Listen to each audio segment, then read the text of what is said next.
আপনার দোয়া আল্লাহর কাছে পৌঁছাতে চান, কায়মন বাক্যে আল্লাহর কাছ থেকে পাশ করাতে চান, আল্লাহর সবচেয়ে নৈকট্য অর্জন করতে চান, খুব বেশি আল্লাহর কাছে প্রার্থনা করতে চান, সিজদায় আল্লাহর কাছে বান্দার সবচেয়ে কাছাকাছি যেতে পারে। আর ভোর রাতের দোয়া এটা বান্দার সবচেয়ে ইফেক্টিভ দোয়া হয়। এই দোয়া আল্লাহ তাআলা সাধারণত ফিরিয়ে দেন না।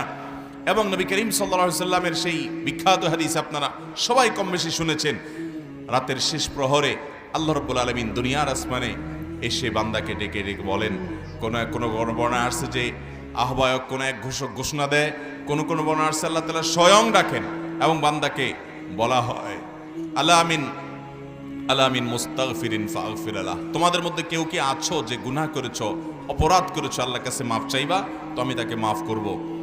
আলা মিন মুবতালান ফাওয়াফি আলাহ, তোমাদের কেউ কি অসুস্থ আছো যাকে আমি সুস্থতা দান করব, অর্থাৎ আমার কাছে এটা চাইবা। এই জন্য ভাইরা আমার, ভোর রাতের এই সময়টাতে আল্লাহ তাআলার রহমতের দুয়ার খুলে দেওয়া হয়। আল্লাহ রাব্বুল আলামিন নিজে দুনিয়ার আসমানে নেমে আসেন এবং রহমতের ভান্ডার সবচেয়ে বেশি উন্মুক্ত হয়।